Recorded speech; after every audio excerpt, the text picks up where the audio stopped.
They show power being used without transparency, without restraint, without accountability. Thank you. They show institutions drifting away from the values that they were crafted to defend.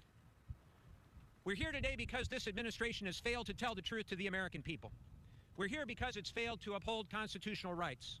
We're here because it's failed to build trust in our communities. In fact, it's shredding that trust. There must be a full and independent investigation into these killings, and DHS cannot investigate itself. Where criminal conduct is warranted, there must be criminal investigations, and Congress must intensify its oversight immediately, because accountability is not optional in a democracy, regardless of whether your party happens to be in power. Let me also be clear about something important.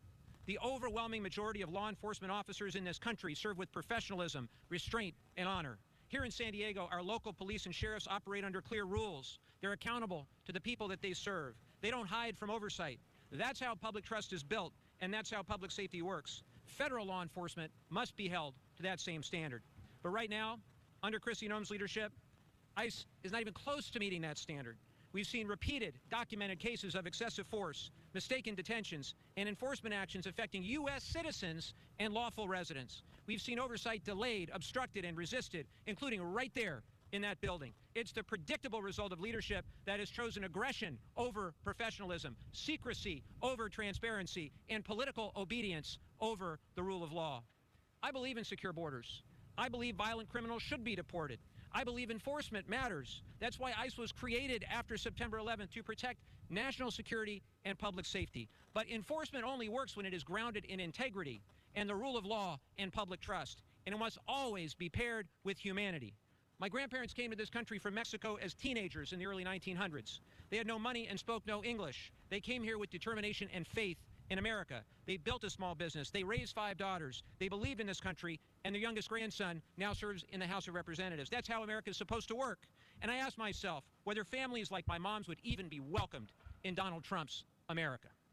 Because what we're seeing now is not targeted enforcement. It's enforcement driven by numbers, not safety. Here in San Diego and Imperial Counties, nearly 5,000 people were detained by ICE last year. More than half had no criminal record. That's not focusing on dangerous criminals, that's chasing quotas.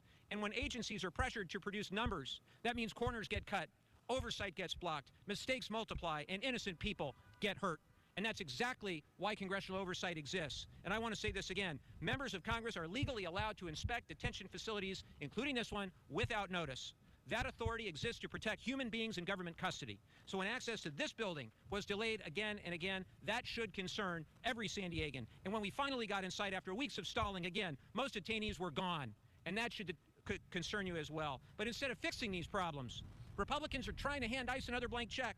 Because of what they did with their one not so beautiful bill last summer, the federal government is committing an unprecedented amount of resources to ICE, tripling its annual resources to nearly $30 billion. That level of spending places ICE's annual funding in the same league as the military budgets of entire nations, on par or higher than the defense budgets of Canada and Spain, and closing in on Italy and other major NATO countries. When an agency charged with enforcement has a budget bigger than the major national militaries around the world, we have to ask, is this still about public safety or something much broader? Where are the guardrails? Where are the accountability structures that need to be in place? And that gets me to Scott's bill, which we have to pass. We've got to pass that bill. And I will tell you that many of the measures in his bill, we tried to bring up as amendments in the Appropriations Committee. And every single time, they were voted down. In addition to all the ones that Scott said, one that was particularly egregious in appropriations, they wouldn't agree to an amendment that would prohibit U.S. citizens from being deported and detained. That's how shameless, that's how cowardly they are behaving in this moment. Again, the original mission of ICE to protect public safety and national security is being torn to shreds. This is not about left versus right. It's about right versus wrong. It's about whether federal power is exercised responsibly, whether taxpayer dollars are used to protect people or to endanger them. And we've got to put a stop to this, and put a stop to this right now. Kristi Noem needs to be stopped. If she won't resign or Trump won't remove her, we must continue the process of impeachment. And I've been very reluctant to go down that road. But after the events of this past weekend, there is no other choice. And with that, I want to introduce my dear friend, Sarah Jacobs. Well, thank you, everyone, for being here. Thank you to my colleagues. From here in San Diego to Minneapolis, we've seen firsthand that Donald Trump and Kristi Noem have made our communities less safe. I haven't forgotten what they did here at Buena Forqueta last year when federal immigration agents entered the restaurant during the busy dinner rush in full tactical gear and started rounding up people in mass arrests and then deployed flashbang grenades and smoke devices in the streets. Families were traumatized. Kids were sobbing. They made South Park look like a war zone. For years, we here in San Diego have lived with the consequences of a militarized border. And unfortunately now, the entire nation is experiencing the same thing. ICE and Border Patrol's tactics are lethal and even more heinous now. 3 weeks ago, ICE murdered Renee Good, a suburban mom who had just dropped off her kid at school. Her last words to the ICE agents who killed her were, "I'm not mad at you." They're detaining and deporting kids. They used 5-year-old Liam Ramos as bait to lure out his family members from their house. They detained 2-year-old Chloe and shipped her off to Texas in direct violation of a court order. This weekend, Border Patrol executed Alex Pretti, an ICU nurse who worked at the VA. His final actions were protecting a woman who was thrown to the ground and pepper sprayed. And just today, we've heard reports of yet another shooting in Arizona. They are not going after the worst of the worst. They're not going after dangerous people. They are executing American citizens. They're deporting and traumatizing little kids.